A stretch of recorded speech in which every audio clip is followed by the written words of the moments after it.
The biggest danger to the security of this country is the FBI's failures. This federal agency has failed over and over again to snuff out crimes of which they have become aware, crimes they failed to prevent, and crimes they failed to tell us about. The Federal Bureau of Investigation proclaims they gather evidence to solve and prevent crimes. Preventing crimes is the reason why people alert them and then feel protected. On the other hand, those at the highest levels of the FBI have proven themselves to be quite efficient at using the power we confer upon them to operate on a political level, like dictators in third world countries. First, let me say, as someone who was in law enforcement for over 3 decades, one who created innovative programs copied all over the nation, this open gives me no joy. But what I'm about to say is shared by many, especially at the local law enforcement level. Now for the failures. Last Wednesday, January 6th, the FBI, the nation's lead federal law enforcement agency, colossally failed in its mission.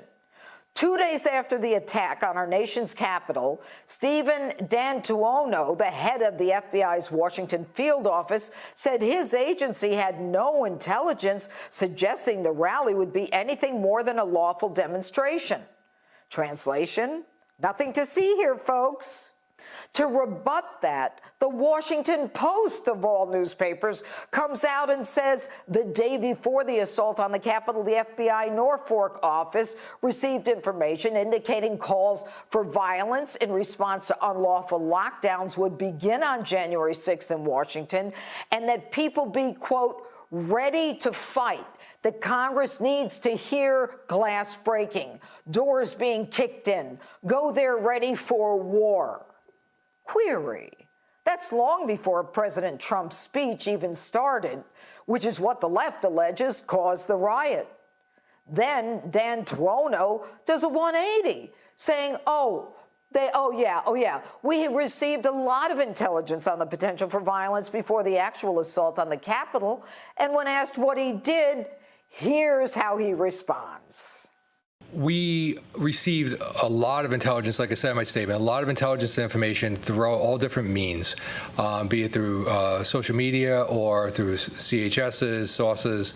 And then we have a sharing mechanism with JTTFs. Across the country, we have Joint Terrorism Task Forces. And in this city, in D.C., we have a very robust JTTF. Really? That's what you did? You filed it? You put it in a report? Did you have a meeting to decide what you were going to do or how you were going to identify the people in the Post you referenced, the ones coming to Washington that were ready for war? Did you tell the Capitol Police they were in for trouble and that bicycle racks won't stop anyone from coming into the Capitol? Did you or any of you bother to walk outside of your offices to assess what Capitol security looked like? Did you even think about how that information could be acted upon? And now you admit information included maps of the Capitol, complex tunnels, and plans for swarming it. And what did you do?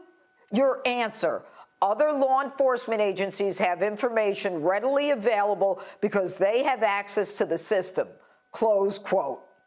So you ingested it into the JTTF, the Joint Terrorist Task Force. Congrats on the ingestion. What?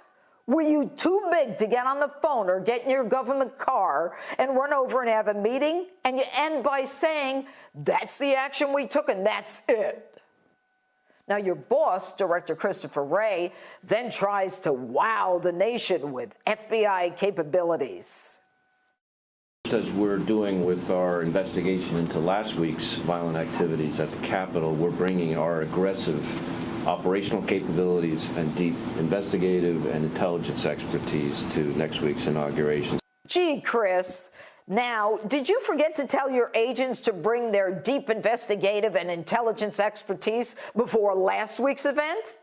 Honestly, I'm really sick and tired of having to do the same open over and over again. The FBI saying either they didn't know, but then if they knew, well, then they determined that there was no danger, contradicted by the fact that there was danger, and they were told about it ahead of time. Another failure. The Boston bombers, you remember them. The explosion where 3 people were killed and 260, many suffering amputations and blindness, not to mention post-traumatic stress suffered. The FBI said they took action. They investigated the Tsarnaev brothers thoroughly and came to the conclusion there was no danger of terrorist activity. My response at the time: wait a minute. The Russians warned you twice. The Saudis warned you. Your own CIA warned you. And you say there was no indication of terrorist activity? And by the way, why is it that the Russians reportedly had enough information to get a wire on Tamerlan talking to his mother about an attack, and our FBI gives him a clean bill of health? In 2018, the FBI received information that there would be a shooting in Marjorie Stoneman Douglas High School in Parkland, Florida, where 17 innocent teachers and students were massacred. The FBI received a detailed warning at their national call center weeks before the attack. They never forwarded that to the South Florida field office, even after that specific threat was linked to an earlier threat that was called in about the same shooter. And get this, the shooter himself even posted on the internet, "I am going to be a professional school shooter."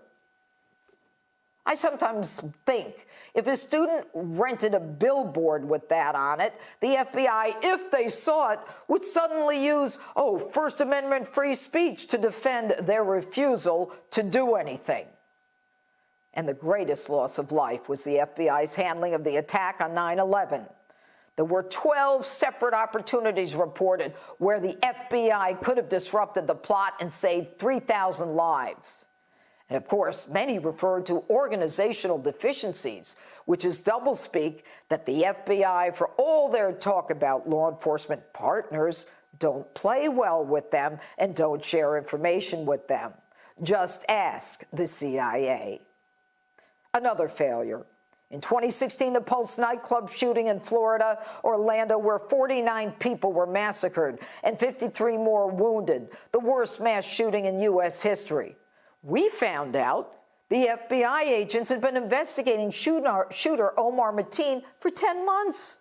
They turned up no evidence of law-breaking and concluded Mateen was not a threat, and they closed the case, even though he threatened a coworker that he'd have al-Qaeda kill their family, even though he talked about wanting to be a martyr, and even though his mosque warned the FBI he was a threat to public safety. And Mateen repeatedly lied to the FBI.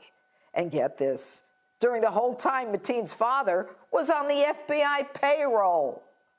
So after the massacre, FBI Director Jim Comey comes out saying he will leave no stone unturned. Of course. They prosecuted Mateen's widow. She was acquitted.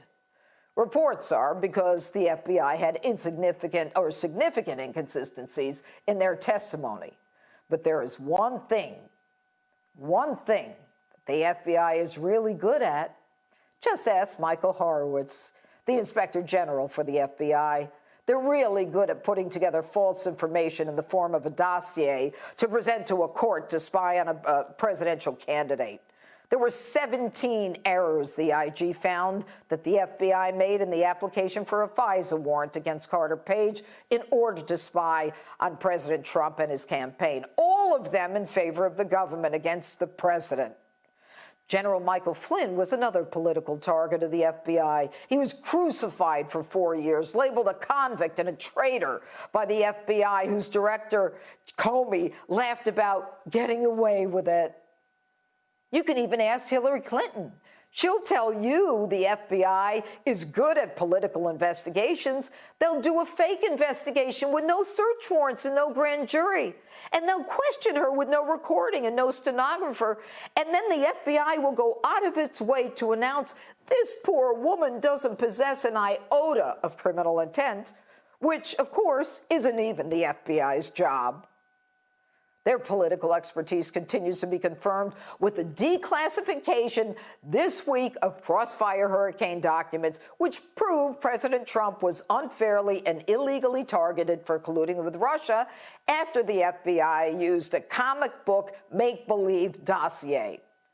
Senate Judiciary Chair Lindsey Graham agrees. He said, "I believe the Crossfire Hurricane was one of the most incompetent and corrupt investigations in the history of the FBI and DOJ. The FISA court was lied to. Exculpatory information was withheld on those being investigated. The investigators, with some notable exceptions, were incredibly biased and used the powers of law enforcement for political purposes." How sad is it that the agency that we have all grown up to revere and respect has totally abandoned its motto, fidelity, bravery, integrity, and is now a washed-up, top-heavy organization that does its best work in the swamp, destroying political opponents. If there is not a revamping of the FBI, you can expect the next 4 years under Joe Biden to find an ineffective police agency riddled with politics that will further divide an already divided country. And that's my open. Let me know what you think on my Facebook and Twitter, #Judge Jeanine. And if you like my opens, you love my new book, Don't Lie to Me, available everywhere, Amazon and all bookstores.